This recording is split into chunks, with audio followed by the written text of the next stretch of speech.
And Wales, maybe Northern Ireland seeing some breaks too, but for many it is going to be a cloudy night. That cloud does mean temperatures are going to hold up many places, staying in double figures, just a few places, particularly away from towns and cities, dropping into single digits. So another grey start to the day tomorrow, and there could be a few spots of rain around where the cloud is thick enough. Taking a closer look, and watch out for a little bit of drizzly rain across parts of southwest England, across Wales, particularly the higher ground here. Perhaps a greater chance of seeing some breaks towards the north of higher ground as we go through tomorrow morning, particularly across some northern parts of Scotland. Again, similar to today really, there should be some sunshine breaking through at times. But on the whole, for many, another grey, gloomy, cloudy day. There could be some murkiness where the cloud is low enough, but a lot of this will actually clear as we go through the day. But on the whole, it is going to stay pretty cloudy. That being said, temperatures aren't doing too badly for the time of year. They will be a degree or two down compared to today, but nonetheless still relatively mild, getting into the low to mid-teens across many places. Little change as we go through tomorrow evening, staying pretty cloudy. Still, the greatest chance of any breaks will be towards the far north of the UK. More cloud to come as we go towards the end of the week. Perhaps by Sunday and into Monday, a greater chance of seeing some sunshine around, but for many, staying pretty cloudy. Bye-bye. A nice bright morning will generate a lovely warm day, right through to the evening. Boxed Solar, sponsors of weather on the latest GB News travel. Good evening, I'm Johnny Ratner. Long delays continue up in Lancashire for the M6. The motorway remains closed in both directions from junction 33 at the A6 south of Lancaster down to 32 at the M55 following a multi-vehicle collision causing long queues and on the surrounding routes. In Derbyshire on the M1 southbound, the inside lane is closed off from junction 29 at Chesterfield to the Tibshelf services. A lorry is broken down in the roadworks. Further south on the M1 northbound in Bedfordshire, 2 lanes are closed at junction 11A at the Dunstable Northern bypass following an accident. The A1M in Hertfordshire down to a single lane, still northbound from Harford up to the Welwyn bypass after a car drove into the central reservation. 1 lane's closed directly opposite. And Chiltern Railways trains are suspended for a second day out of London Marylebone to Great Missenden, reduced service up to Aylesbury Vale Parkway due to the late suspension of strike action on the Underground. That's the latest. You can stay up to date throughout the day by visiting our website gbnews.com. We're giving you the chance to win everything you need to celebrate the festivities. There's £20,025 in tax-free cash. There's £5,000 to spend on gifts for all the family. There's £500 to spend in your favourite supermarket. And a festively themed GB News goodie bag. We'll get it all to you in time for the big day. For another chance to win, call 0903 681 3232. Calls cost £2 plus your network access charge. Text cash to 63232. 1 entry costs £2 plus 1 standard network rate message, or text bonus to 63232. 5 entries cost £5 plus 1 standard network rate message. You can enter online at gbnews.com/win. Entries start from just £2, or post your name and number to GB09 PO Box 8690 Derby DE1 9TT. UK only. Entrance must be 18 or over. Lines close at 6 p.m. on the 22nd of November. Please check the closing time if listening or watching on demand. Good luck. Join me, Nana Akweer, for an informative, interactive news programme with a difference. It's fun. No, he didn't say that, though. I'm so surprised. I think there's an element of truth to that. Join me from 3 p.m. every weekend, only on GB News, Britain's news channel. Every Saturday, 10 till 12, we'll bring you all of the news that you need to know. We'll also remind you that there is so much to smile about. It's my favourite time of the week. I get to relax, enjoy some light-hearted stories, and let Ellie teach me about fashion too. That's Saturday Morning Live, every Saturday, 10 till 12. Only on GB News, Britain's news channel. This is Britain's Newsroom, where your voice matters. It's just astonishing. With expert analysis and honest opinion, we don't just keep you informed. We bring you unique perspectives you won't see anywhere else. Can't argue with any of that. When the news happens, it happens here. On Britain's Newsroom, weekdays from 9:30 a.m. Only on GB News.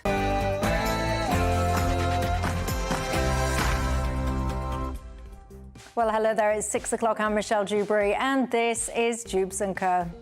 And I think that we just witnessed the greatest political comeback in the history of the United States of America. Indeed, it is official. Donald Trump, the man whose enemies essentially tried to jail him, kill him, and brand him a modern-day Hitler.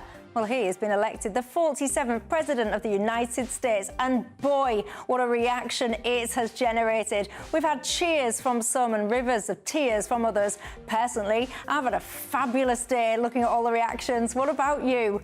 Joining me, I'll have someone who's devastated and someone who's delighted.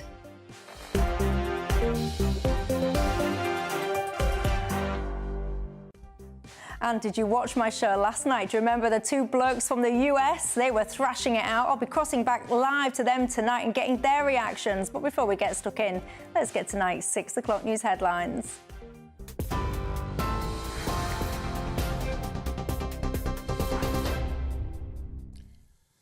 Just after 6 p.m, the latest headlines from the GB News Centre.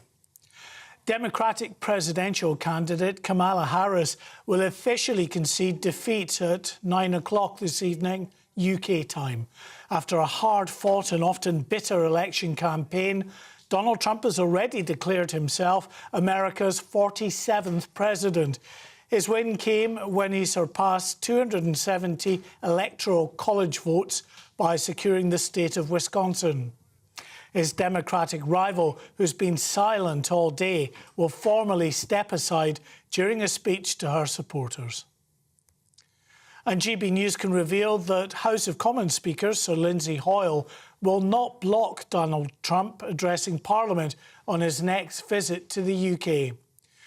Westminster sources have said that Hoyle is not going to do a burqa and copy the example set by his predecessor, who refused to invite Trump to address both houses.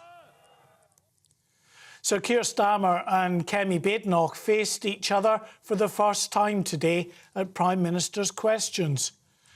On the issue of farmers' inheritance tax, Sir Keir said his government was listening to the concerns of those in the agricultural community. But the new Tory leader accused the Prime Minister of giving the people nothing more than stock answers.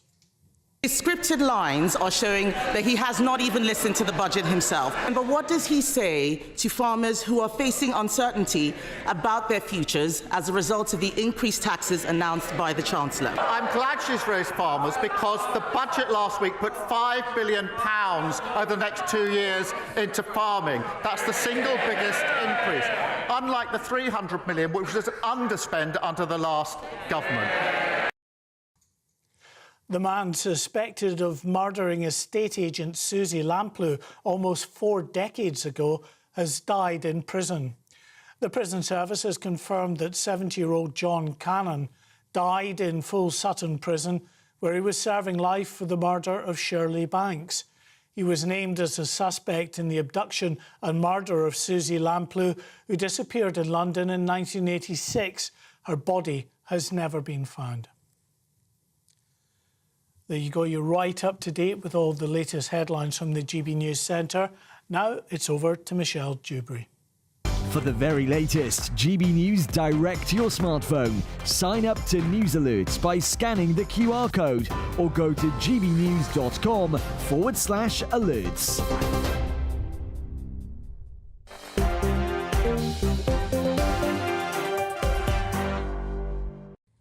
Thank you very much for that, Mark White. I am Michelle Dewberry and I'm keeping you company on, let's face it, a very historic day, isn't it, today? I'll be with you till 7 o'clock tonight. Alongside me, I've got my panel, Ben Habib, the former Deputy Leader of Reform UK, and Matthew Stadland, the political commentator. Good evening, gents, to both of you. You're very welcome tonight, as are each and every single one of you at home. Boy, oh boy, there'll be some high emotions among you guys at home tonight. So tell me, how are you feeling? Personally, I've had an absolutely fabulous day. I've spent way too much time looking at the reactions of people that are less happy with the outcome. I'll put it diplomatically like that. It's cheered me up no end. I highly recommend it as a pastime if you've got nothing better to do with your time. But look, you can get in touch with me all the usual ways. You can email me, gbviews@gbnews.com. You can tweet or X me, or of course you can go to the website gbnews.com/yoursay and you can get me there. I very much want to bring you into the conversation tonight.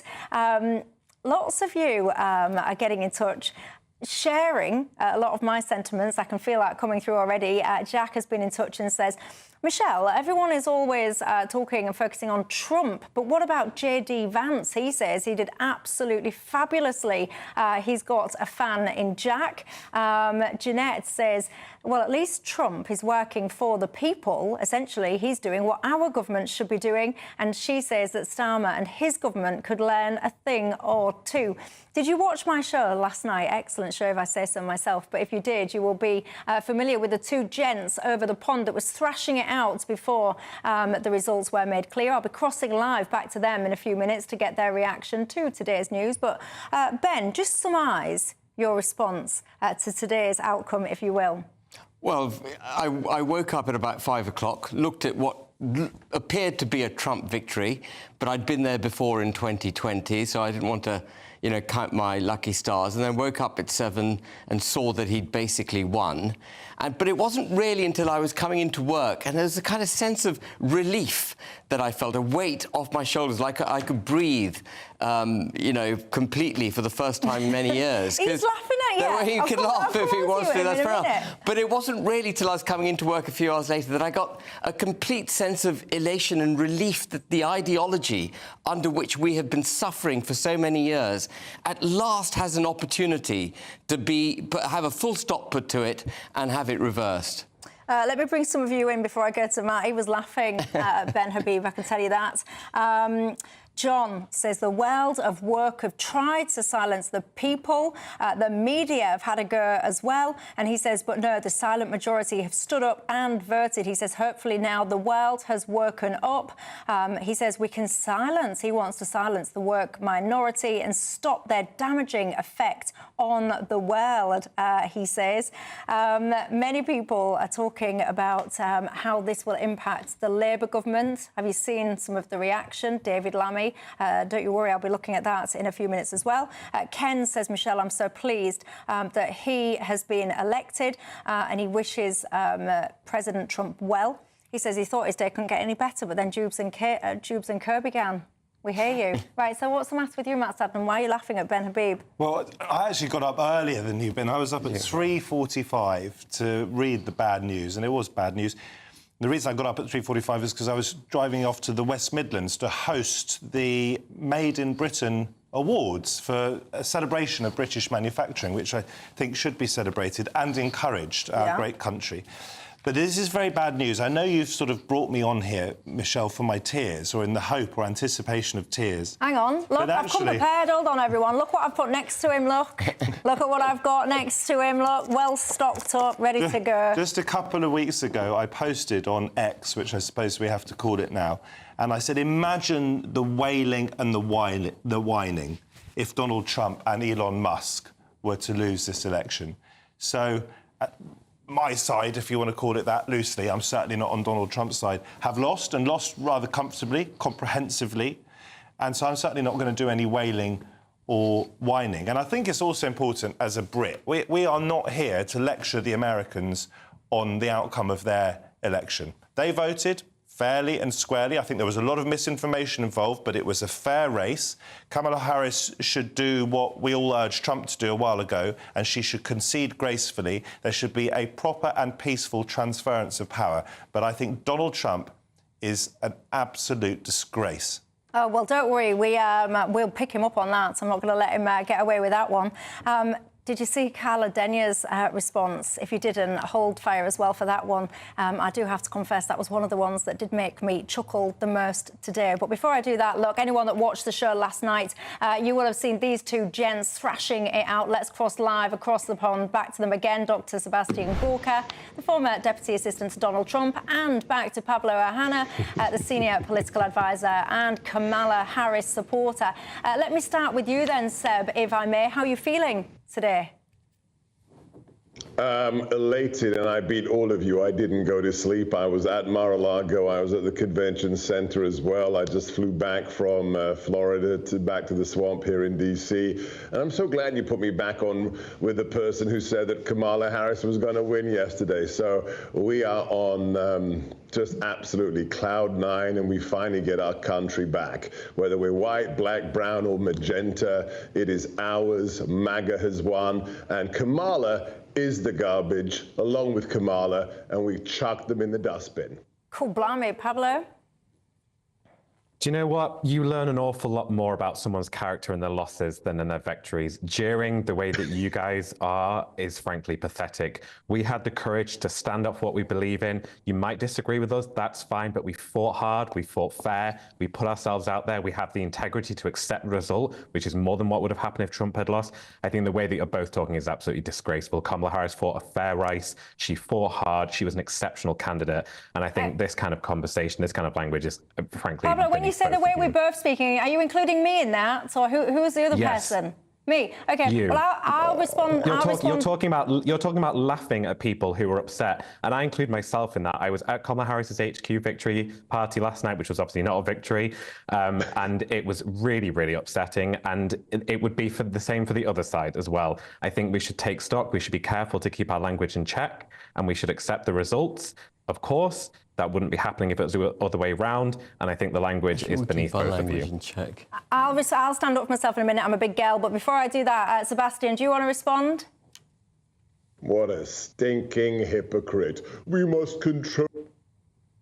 like the Democrats and Kamala and Biden did for the last 8 years, calling my former boss a threat to democracy, a Hitler. You are an absolute perfect exemplar of the hypocrisy, of the radicalism of the Democrats. And I am just ecstatic that it's not just the Electoral College, but it is the majority. It is a popular vote victory. The Democrats have been trounced completely, and we reject the radicalism, the Marxism, the anti-Americanism of the cackling Kamala and the senile Biden. Look, there's one county in Texas that is 97% Hispanic, 97% Hispanic, and they voted for Donald Trump. 97% Hang on, Pablo, 1 second. Just don't cut in, because otherwise no one can hear you. I'm going to come back to you in a sec, but just let Sebastian finish. Sebastian, he's saying watch your language.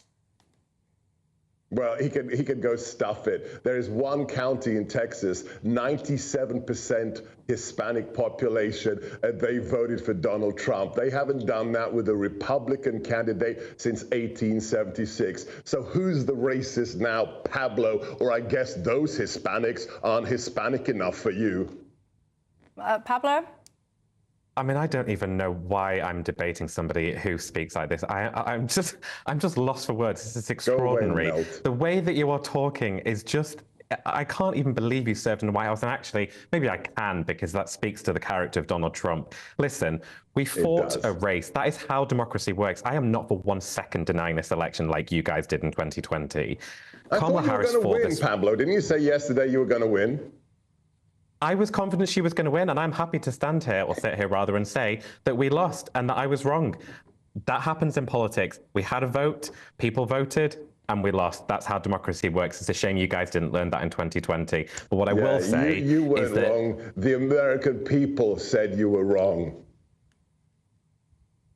the American people had their vote, which is entirely their vote. I don't know why we're having a debate about that, because I've accepted the result. I accepted the result straight away. I think what we ought to do is keep in check how we speak. Racist, the American plurality is racist, including the blacks and the Latinos. Hang on, don't talk over each other, you two.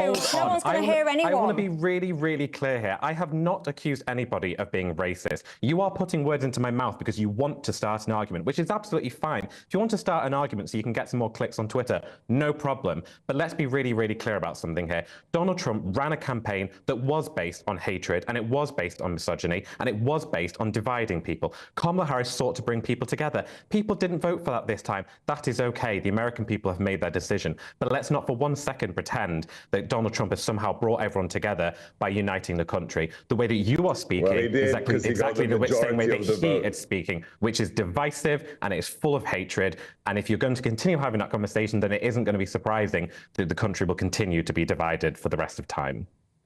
You and Kamala have been rejected. Bye-bye. I mean, it's just childish. It's just childish. You're a child. Victory. Pablo, let me just ask you this then. How do you think, because the country is divided, isn't it? And by the way, I will just say, I do apologise if I've offended you by finding it funny, but I can't help it. I do find it funny because I just think the rhetoric, the undermining, the attacking, the vilification of anyone that had the audacity to even hint at supporting Donald Trump has been absolutely off the Richter. So then when I see it happen the opposite way, and I find that people have had an absolute meltdown, they've still been vitriolic the next day. So instead of being offended by that, I've chosen instead to laugh at it. So that's why I was laughing. But anyway, tell me briefly, how do you think America unites then? Because people clearly are very divided. I think it's a really tough one. I really do. I mean, I honestly hope that I am completely wrong about everything and that Donald Trump is a president who unites the country. I mean, we saw it before. He was president in 2016, and you know, he didn't do that. So I can only hope that I'm wrong. I can hope that I'm wrong about the abortion ban. I hope that I'm wrong about him conceding to Putin on Ukraine. I hope that I'm wrong about him dismantling the democratic institutions. I really, really do. I mean, it's all I can hope for, because we saw this show in 2016 and it didn't end well. And Sebastian, final words to you then. Is Donald Trump going to make America great again for all of the citizens? He did it before, and he'll do it again. The majority of Hispanics voted for him. Black men voted for him because they will not be talked down to, whether it's Obama, whether it's the cackler. They've had it with the supercilious elitists, and they have thrown them, they have jettisoned them into the dustbin. America, as of yesterday, is building itself back to be great again, and will stand shoulder to shoulder with anyone who believes in their country and is part of Judeo-Christian civilization. It is a great time to be alive. Pablo and the rest are on the ash heap of history. We will move forward. Well, there you go. Look, I think you've revealed a lot about yourself there. Sorry, Pablo, what did you say? Indeed, I did. I just think you've revealed a lot about yourself. I just think anyone watching so have this you is just going to think this is so... It's just embarrassing. Gentlemen, I mean, we have lost to we do accept that, but polite you can keep it debates on cordial. GB News. Thank you very much. I will say thank you both for returning to the show and finishing your conversation tonight. Dr. Sebastian Gorka, that's a former Deputy Assistant to Donald Trump there, and Pablo Ohana, Senior Political Advisor, and Kamala Harris supporter. I very much appreciate both of your times tonight. As you can see at home, people still feeling very divided, strong emotions on both sides there of that coin. Where are you on it all? Do you think actually America can unite? They are so polarised, so divided. What does the future look like, and how does all of this impact us here in the UK? Let's look at all of that and more after the break.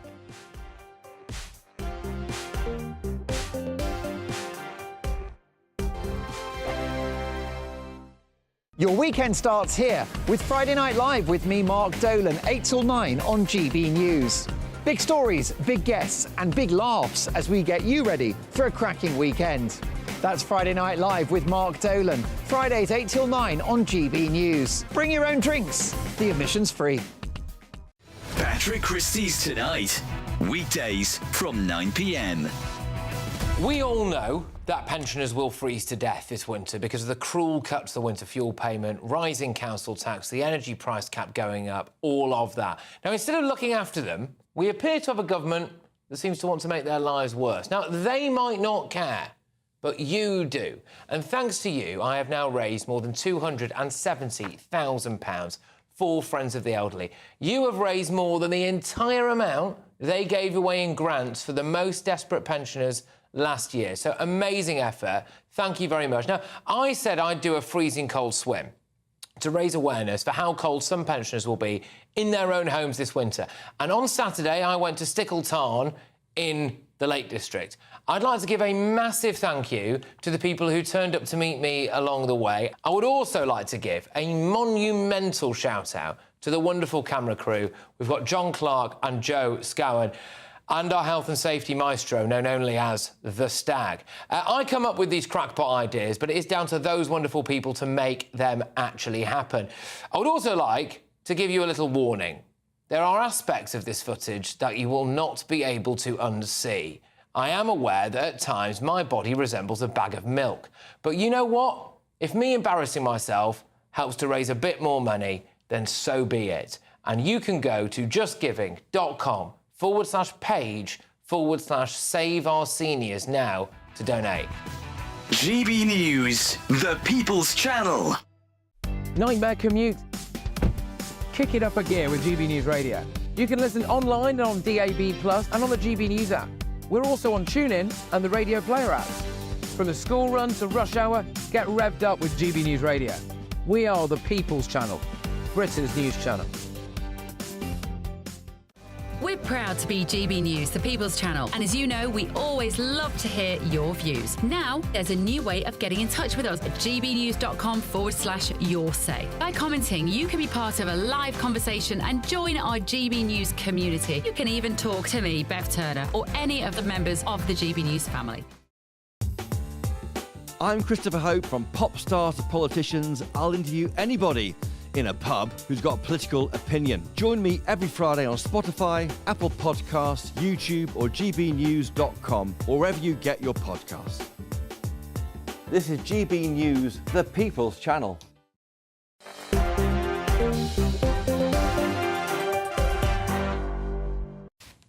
Hi there, I'm Michelle Dewberry. I'm with you until 7 o'clock tonight. Alongside me, I've got Ben Habib, the former deputy leader of Reform UK, and Matthew Stadlen, the political commentator. We've just been hearing from the two chaps from last night. Very divided, those two gents still, Ben Habib. Well, you could feel the love between them, couldn't you? There was a clear romance going on. But I think we do have to move away. For me, it's not about Donald Trump versus Kamala Harris. You know, what one can analyse their individual characters as much as you like. But for me, it's about the direction of travel for the United States and the underpinning ideologies of the two camps, the Republicans under Donald Trump and Democrats under Kamala Harris. And what we've had for the last 4 years, and we've had it in spades for many years in the United Kingdom, even though we had a Conservative government, is an ideology which is about open borders, high regulations, this tilt towards net zero, a failure to protect our culture. Our constitution seems to be not important to those who govern us. Essentially, a turning of the back by those who govern us on the nation state that is the United Kingdom, and it's been the same in the United States. And what Donald Trump, I think, offers up is a reverse of that, a recognition of the importance of borders, a recognition of making economic policy for the benefit of the people you govern, a recognition that culture is important, a recognition of all those things which a typical Reform UK voter would understand. And it is that excites me, putting an end to what I see as an ideology that, if carried through to its ultimate conclusion, will result in the end of Western civilization. That's how dangerous I see the ideology that's gripped the European Union, the Labour Party, and apparently the Conservative Party for so many years. And that's what excites me. I want to stop it and reverse it. There is quite an excitement, anticipation in the air. Do you not think?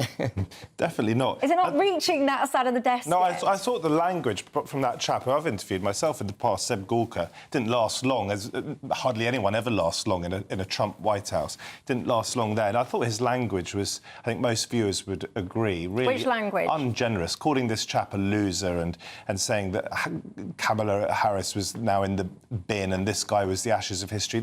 That's not the language we would expect of the winning side or hope for. And do you say that when people was, for example, calling Donald Trump a fascist? I thought it was a huge mistake. I thought it was a huge mistake for Harris to say that he was a fascist. I thought it was a huge mistake for Biden to suggest that half of American voters were garbage, just as it was for Hillary Clinton when she, in 2016, talked about the basket of deplorables. I also, by the way, have to point out that Donald Trump would continue to call Kamala Harris a communist. So this was happening on both sides, and that language, I think, is unhelpful. I said before the break that I thought Donald Trump is an absolute disgrace. It doesn't mean that I don't respect the result. It doesn't mean that I'm here to lecture the American people. They turned out in tens of millions. Over 70 million people so far have voted for Donald Trump. We have to listen to that. We have to respect it and understand it. We don't have to respect, certainly individuals such as myself, don't have to respect Donald Trump. This is a man, as we know, who's been found liable for sexual assault. He's a convicted felon on multiple issues. On multiple felonies, 34 or whatever it is. This is a guy that Boris Johnson himself, when he was mayor of London, said was clearly out of his mind, that he was unfit for office. So I have no respect for him, but I have a respect for the American people. And by the way, let's talk about David Lammy for a moment, because he's come under enormous amount of fire for comments that he put up on Twitter when it was Twitter. Don't worry about that. I'm going to be playing some of these. You're not going to defend David Lammy. What I was going to say is this, that the Labour government, and I'm no part of the Labour government, they do have a responsibility to work with Donald Trump. And actually, what we've seen is that Lammy has done some good work along with Starmer in laying the foundations for a proper working relationship. Well, you raise a very, very important point, and it's one that I want to look at after the break. I'm really sorry, because I have just got the giggles, because I've just found the day. You wait till I get onto the David Lammy stuff, and the way that my favourite, I've got to say, is Carla Denny. It's all going to come up after the break. We'll look at the reaction. Matthew raises a really good point about the Labour response, David Lammy's response. What a pickle when you both look at Neil Oliver, the comment that he had to make on his Twitter about this whole setup. That'll make you giggle as well. That's just what's caught my eye. We'll continue this after the break.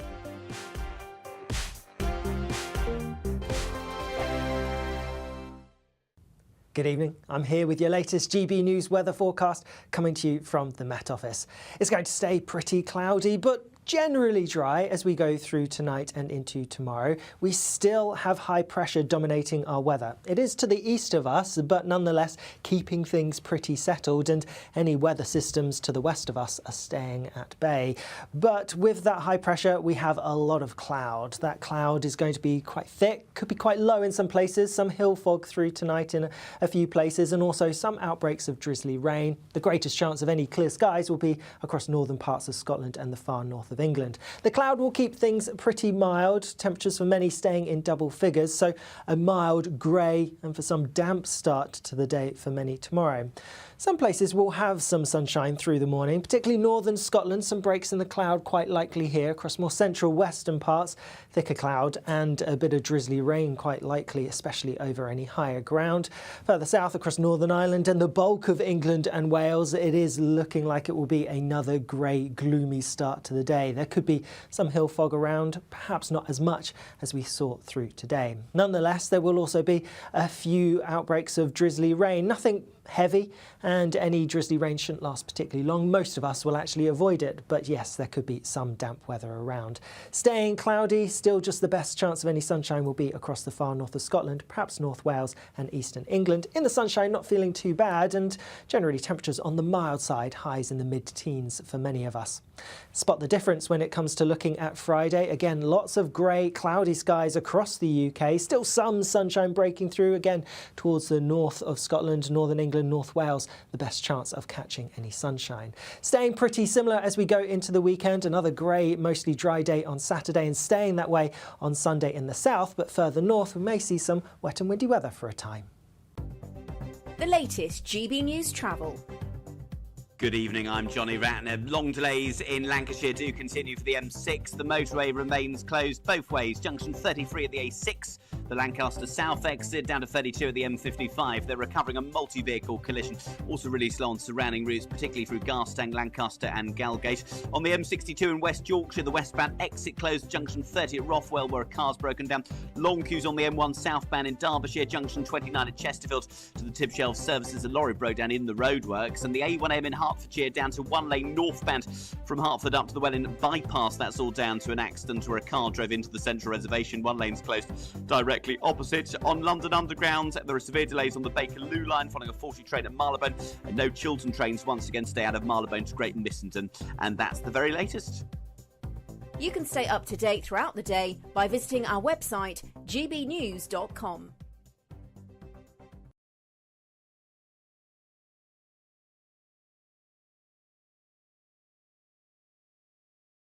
We're getting into all of our tweets and everything. I didn't realise I was back there. Welcome back, Michelle Dewberry with you till 7 o'clock. I've got Ben Habib and I've got Matthew Stadlen remaining alongside me as well. We've continued that conversation in the break as well, just about language and how people should be talking to each other, especially if we're trying to unite and go forward. You didn't like the reaction, the language that one of my guests was using. But I've got to say, one of my viewers has sent me a message and said, can you ask Matt Stadlen if he doesn't think people should be, being unkind to each other, why did he tweet this? And then he sent me a tweet where you said, racist, misogynists and conspiracy theorists love Trump because he offers them validation. They do. But I'm sorry, calling a racist, and by the way, not all of the people who voted for Trump, and this is what I think is really interesting, by any means are racist or misogynist. I think a lot of Americans voted because of the economy. Now, the economy, you can argue, isn't in that bad a state at all in America, but inflation was hitting people in the pocket. So their grocery trolleys were very expensive at certain points over the last 4 years. And so I think a lot of people overlooked the misogyny, overlooked the race baiting, overlooked the fact that he tried to deny the democratic will of the American people when he lost last time, because they thought, what is actually going to have the biggest impact on me? They thought that he was the man, and we'll wait to see. I hope the American economy does do well, of course they do. But they thought he was going to be best for them economically. Let's be absolutely clear about this. Calling someone a racist is not mean or unkind if you think they're a racist. Calling someone a misogynist is not mean or unkind. It's pointing out to GB News' viewers, reminding everyone, if they aren't already familiar with it, that this is a man who, as I've said, is a convicted felon on multiple counts, and who did try to... I thought he was appealing those he may well do. I mean, Biden might even... Who knows? Biden might even pardon him, which would be slightly farcical. This is a guy... Come on, this is a guy who has been accused by multiple women of sexual assault and who, in a civil case, was found liable for sexual assault. That is not my sort of bloke. And it's not mean to point that out. Well, he's never faced criminal charges on sexual assault, and there's a reason for that, because the evidence wasn't there for it, and the civil case is a much lower bar. But the American people have judged him. They know all of that. You know, all of that information was in front of them. He got over 70 million votes, and the Democrats got what they normally get, which is around 65 to 68 million votes. But the issue here, I think, is... I think the economy is very important. Granted, absolutely. And one could make the case, and I believe this to be the case, that the locking down of economies by people like Biden, by people who hold that kind of view in Europe and the United Kingdom, who are pro-lockdown, was the root cause of the creation of the breaking of supply chains. Donald Trump locked down, Ben. Donald Trump locked down the economy himself. That's partly why he lost the last election. Well, states individually in the United States locked themselves down. Donald Trump was actually against lockdowns. The Republican position was against it. Biden came in and supercharged it. Boris Johnson might say he's against lockdowns. We're all against lockdowns. No. There was a under federal... Donald Trump, there was a series of lockdowns. States in the US had autonomy to lockdown. Some states didn't, some states did. And then Biden came along and he turbocharged it, fed us vaccines, you know... Fed us? Well, absolutely. The narrative was that you must have this vaccine. And the debate about the vaccine, even though it's gone largely underground at the moment, still needs to be had. Untested science being advocated by those of us, those who are in charge of our welfare, and shoved down our throats, not allowed to travel, having to have vaccines. Save millions of lives. The empirical evidence... Some people will have been harmed because that's what happens with vaccines if millions and millions or billions of people use them. The empirical evidence has yet to be debated and you know, disclosed properly and debated. But also, the economic damage was as a result of lockdowns. You know, there's no getting away from the labour markets being broken. We could relitigate the pandemic if you want. I don't know how helpful that is. But you've got to look at the root causes. So it's the economy. But there's also the fact that under Biden, nearly 10 million people have crossed the border from Mexico into the United States of America. How many crossed the border under Trump? I mean, Trump said he was going to build this border-long wall. How much of that wall did he build? That's a very good question. And what Trump didn't have in his last administration, which it looks like he might have in this administration, is control of both the House of Representatives and the Senate. Most presidents can't do what they want because they get blocked in one or the other of the houses. He's already got control of the Senate, 51 to 49, and it looks like he's going to get control of the House of Representatives. If he can do that, he'll be able to steamroller through many, many policies which he was unable to do last time. The thing I really hope that he doesn't try to attempt, and I don't think he will, I think this is sort of hyperbole on parts of the left, but I really hope that he doesn't try and get the Constitution changed, which I think requires a two-thirds majority in Congress, so that he could run for a third term, because I'm sure you'd be opposed to that. Well, I'm very, very suspicious of constitutional changes generally, and I find it an affront to... I know we don't have a written constitution, but successive governments since Tony Blair have played fast and loose with our unwritten constitution, including, as you and I have debated this before, the imposition of a border down the Irish Sea between Great Britain and Northern Ireland, in breach of one of the fundamental constitutional acts that created the United Kingdom, the 1800 Acts of Union. So I find tinkering with constitutions a really dangerous thing. Let me just quickly ask you this, because I mean, we can debate the economy, and clearly, I mean, we all know the phrase, don't we? It's the economy stupid. And the damage done by net zero. We could debate that, but even if the Spanish floods were not specifically caused by global warming, climate change, we don't know. If climate change continues apace, those floods are a massive and existential risk to all of us. We have to take it extremely seriously. Just on Trump's personality, because he is going to be the biggest personality in the world for the next 4 years. But hold on, you're I just want to push back on these Valencia floods, because you're suggesting to viewers that actually the climate goes away. Well, we perhaps will all end up somehow like Valencia. There's many people that have debunked blaming the Valencian floods on climate change. No, I've said we can't be sure that it was caused by climate change. But what we know is that climate change can cause those sorts of events, and we have to guard against it, whether that's with net zero, and I would argue it is, or other measures to make sure that as temperatures rise, we are prepared for them. But I can tell you, if we're going to go down the climate change route, you look at Bangladesh and how low-lying that is, and you ask yourself what sort of migrant crisis we might have in the future if we don't get on top of climate change. I just quickly want to ask Ben about personality. You're someone who claims to defend traditional values. I do. You want to talk to people and with people with respect. You would not use the sort of language, for example, that Seb Gorka uses. Why are you comfortable, if you are, why are you comfortable with some of the things, the many things that Donald Trump says, the aggression, the violent rhetoric about women, just for example? I cannot associate that with you.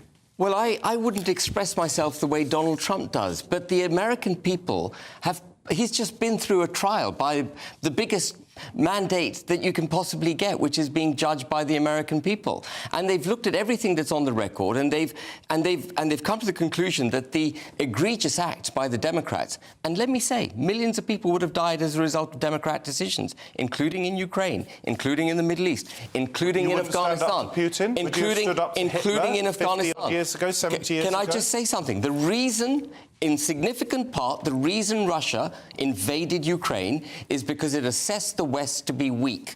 And part of the reason it assessed the West to be weak is because of the ignominious way Biden exited Afghanistan.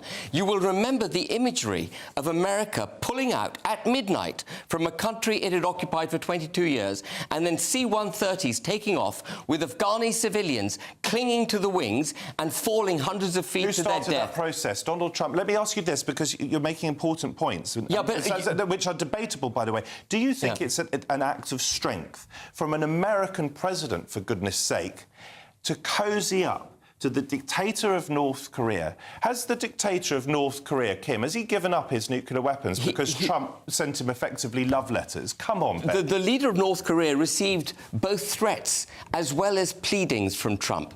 It was quite a clever bit of diplomacy that Trump deployed in his last administration to prevent a war kicking off in the Far East. What Democrats do, Obama did, Biden's done, is cause wars. Actually, Trump, during his last presidency, didn't start a single war. That's quite something. Let's revisit the point you just made about women, because this was... I mean, the pollsters all got it wrong. I can't be bothered to go through all their predictions because they were just out and out wrong. catastrophically wrong. I'd be embarrassed, actually, if I was a pollster today. But anyway, you say about women, and we were all told that all these women, they're going to come out in their droves to vote for Kamala Harris. They didn't. So if he is as bad as you make out, a risk to women, a threat to women, and all this to women, then why didn't the American women, en masse, to the way that we had been had our expectations set, why didn't they turn against him then, if he's that bad?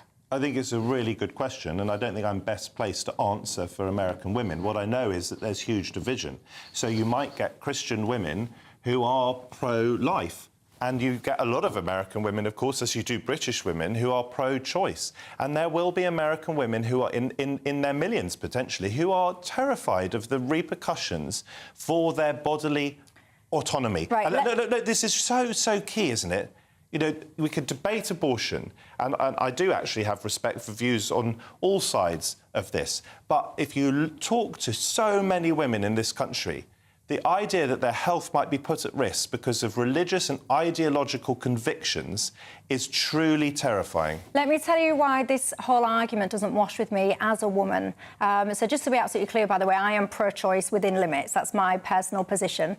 But I think it's so offensive, so grossly offensive, that women's bodily rights have become this kind of ping pong ball battered around for electoral gain. Because actually, if the Democrats were so passionate about women's rights and protecting choice and all the rest of it, this whole Roe v. Wade, this could have been codified in federal law in 2009 by Obama. He said that that's what he was going to do. He had a supermajority. He had the ability to literally codify that Roe decision in federal law so it wouldn't have been touched. He didn't do that. Hang on, so the reason that this was permitted to be overturned was one of the reasons that many people would lay this at the door, actually not of the Republicans, but of the Democrats. So you're seriously blaming Obama for the fact that there has been almost a sort of war, and I don't mean that literally, obviously, waged by the Christian and right-wing Republicans on women's right, which you believe in, to choose. And I find that absolutely astonishing, that the attacks on women's autonomy of their body, and I happen to agree with you about choice within limits, you know, up to a certain point. We've probably got it just about right. Doesn't mean that I don't think abortion is awful. Of course it's awful. It's awful for the women involved. But the idea that this is somehow to be pinned on Obama seems to me utterly surreal. I don't think it's surreal. I think it's a very sensible point, and I wish more people were actually making it. I believe the Democrats have taken this issue because they know it's something they can dine out on when it comes to elections, and I think it's appalling that Obama didn't do what he said he would do in 2009 when he had the ability to do it, and that left it open to attack. So they need to look inwards in their own mirrors. You don't blame the attackers. You don't blame the Republicans who are doing the attack on your rights. Let me be categorically clear. No, I don't. I blame the person, the party that had the ability to properly protect those things. The Republicans have that ability. Not to. Trump could do that now, couldn't he? And I don't believe... He has got influence in the Supreme Court. He appointed some of these justices.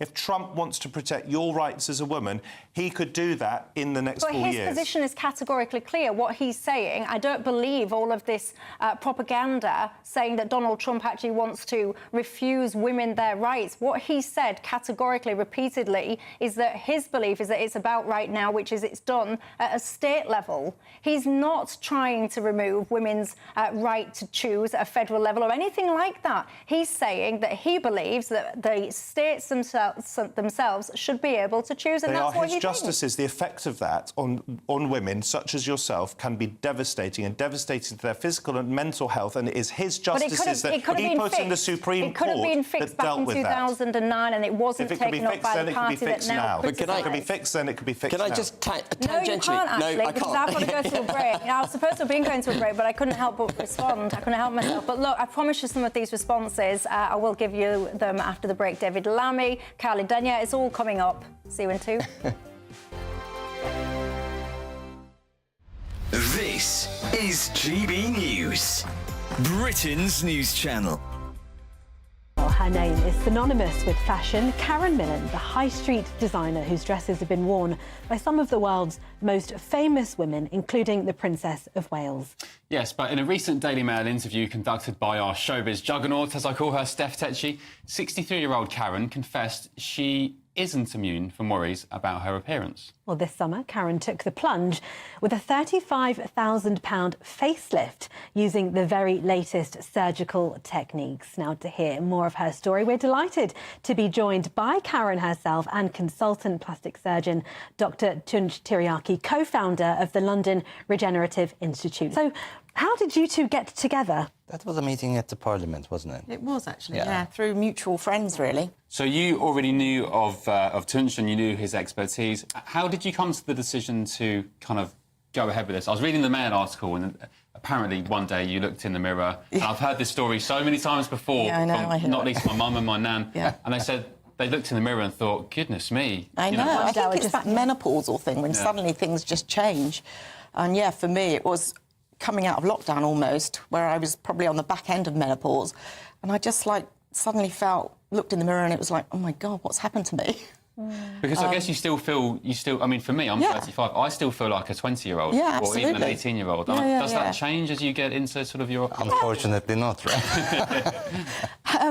Well, it does change to a certain extent, but, you know, I've always looked after myself, so I've always kept fit and looked after my skin. So, you know, it did come as a bit of a shock. I mean, I know, obviously, ageing happens to us all and we have to embrace that, but there's a certain amount that we have to put up with and then, you know, other things can step in. GB News, the People's Channel. Welcome to State of the Nation, daily plunge into the stories shaping our country.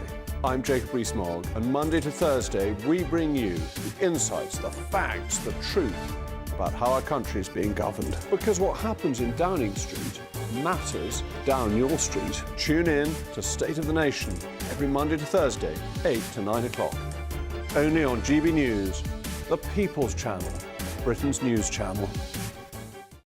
It's Patrick Christie's Tonight, and here we do things differently. It's explaining the absolute madness of this, doesn't it? It's explosive. I mean, this is very good. It's lively. 850. Your government sat there, Sean, and it did nothing. It's controversial. And the Middle East has been in turmoil since before I was born. It's everything you need to kickstart your evening. Everyone's had their Weetabix tonight. I love to see it. That's Patrick Christie's Tonight, weeknights from 9 p.m. Only on GB News, the People's Channel, Britain's news channel.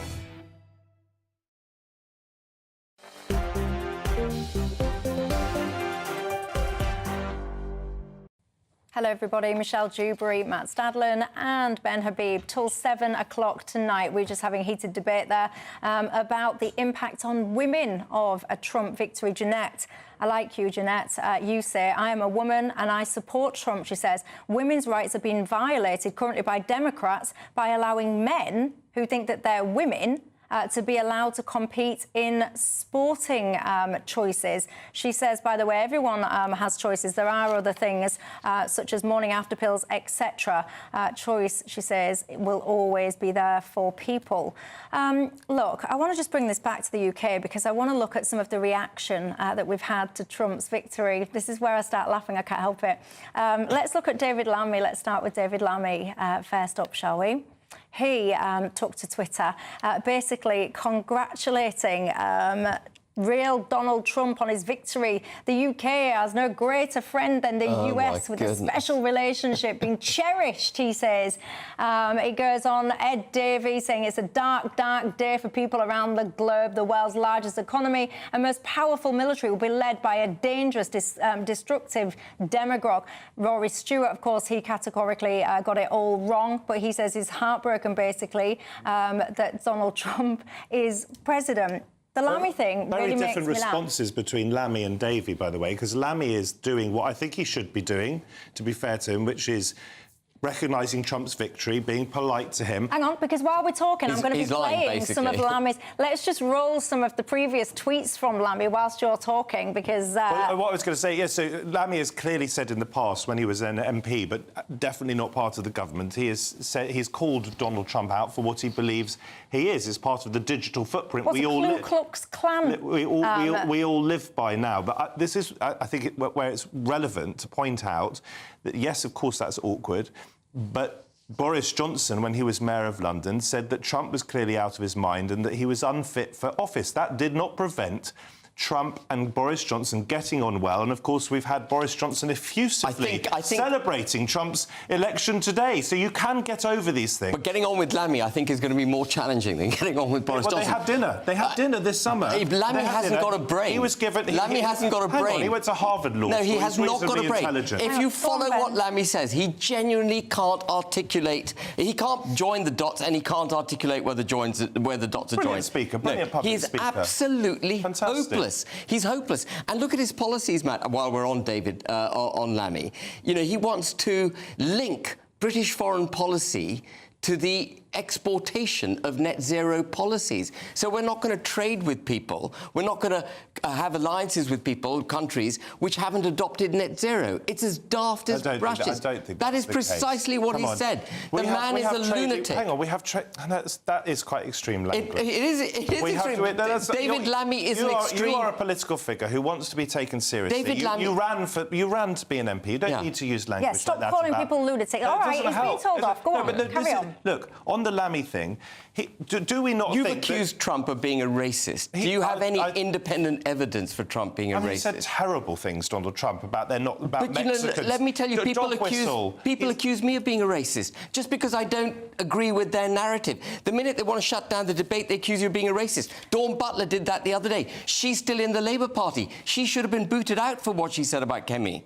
Can I just return to David Lammy? Yeah. He has done the right thing, clearly, because he is now our Foreign Secretary, and we need to continue to have a special relationship with America. We've both said throughout the show, Americans have voted in their majority. I think he's won the popular vote, for goodness sake. It hasn't happened to a Republican for 20 years. This is a major comeback, a major achievement by a 78-year-old man who I've got no time for at all. But Lammy does have to have time for him because he is our Foreign Secretary, and you have to do business with America. We already do business with China. It's a dictatorship. We do business with Saudi Arabia. And we've got to pare that back. And that's why Trump is going to... That's an interesting discussion. Yeah. All I'm saying is, if you are a grown-up politician, as David Lammy is, and if you are in government, you have to suck up the reality. You might think that Trump is a dreadful human being, as I do, but you've still got to work with him in the interests of British businesses, in the interests of exporting. As I said, I was hosting these awards today for Made in Britain, which was celebrating British manufacturing. We want them to be able to continue to export to America. You speak about grown-ups in politics. I have just got to show you this clip, everybody, because it's made me chuckle all day long, so it has. This is Carla Denyer, so she is a Green MP. Just listen to this. I know that, like me, many of you will be feeling fearful this morning. A convicted criminal, a fascist who does not respect the rule of law, is once again set to become leader of the most powerful country in the world. For a man who denies the reality of climate change, has no respect for the truth, and engineered the overturning of women's right to choose, for him to have so much power feels frightening. His relentless attacks on migrants, his racism, his misogyny, his homophobia, it leaves many in our communities feeling threatened this morning. So on this dark day, I want to say that we stand in solidarity with all those who dreaded this moment and must now live with its consequences, including those in Gaza and Ukraine. It's a bit melodramatic, but that is, look, this is the People's Channel, so-called. That is how a lot of people in this country feel. I don't feel personally traumatised by Trump's re-election. Apart from anything else, I've got muscle memory from the first time. But it's easier for her, and as a Green Party MP, and for Ed Davey as the Lib Dem leader, who are not in government, to say exactly what they think about Donald Trump, whereas Lammy and Starmer have to be grown up about it. I think it's embarrassing. I must say, though, because I have found politics quite depressing recently, that did make me like a candlelit vigil, basically, because absurd. Someone you don't like has taken political office. I mean, come on. I just want to say what I wanted to say during the programme, all along during the programme, which is this, that I agree with Matt. No. Trump gives the British government the opportunity now to reverse all the years of damage through the ideology, which, by the way, has also set back women's rights terribly. But like one of your tweeters said, not only do women have to compete with men in sport now, they've got to share toilets with them. And we see burqas habitually on the streets of the United Kingdom, which I see as the outer expression of the inward repression of women. All of this through this kind of woke ideology which has gripped the country. What we have now is an opportunity for people like Lammy and Starmer to recognise across the pond our biggest ally is going in the opposite direction. They better get on that bandwagon. Well, whatever you think about Donald Trump, Brian says, Michelle, please, can you say if Donald Trump's watching, can you ask him to say, Lammy, you're fired? I don't think he will do that, actually. Lots of you are saying that you feel the world is now safer as a result of Donald Trump. Whatever you think, it's certainly made politics a whole load more interesting and amusing. Look, that's all I've got time for. Thank you for your company tonight. Thanks, gents, for yours too. Have a good night, everyone. I'll see you tomorrow. Night.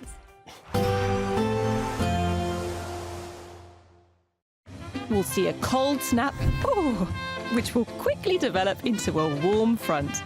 Boxed Boiler Repairs, sponsors of weather on GB News. Good evening. I'm here with your latest GB News weather forecast coming to you from the Met Office. It's going to stay pretty cloudy, but generally dry as we go through tonight and into tomorrow. We still have high pressure dominating our weather. It is to the east of us, but nonetheless keeping things pretty settled, and any weather systems to the west of us are staying at bay. But with that high pressure, we have a lot of cloud. That cloud is going to be quite thick, could be quite low in some places, some hill fog through tonight in a few places, and also some outbreaks of drizzly rain. The greatest chance of any clear skies will be across northern parts of Scotland and the far north of England. The cloud will keep things pretty mild, temperatures for many staying in double figures, so a mild grey and for some damp start to the day for many tomorrow. Some places will have some sunshine through the morning, particularly northern Scotland. Some breaks in the cloud quite likely here. Across more central western parts, thicker cloud and a bit of drizzly rain quite likely, especially over any higher ground. Further south across Northern Ireland and the bulk of England and Wales,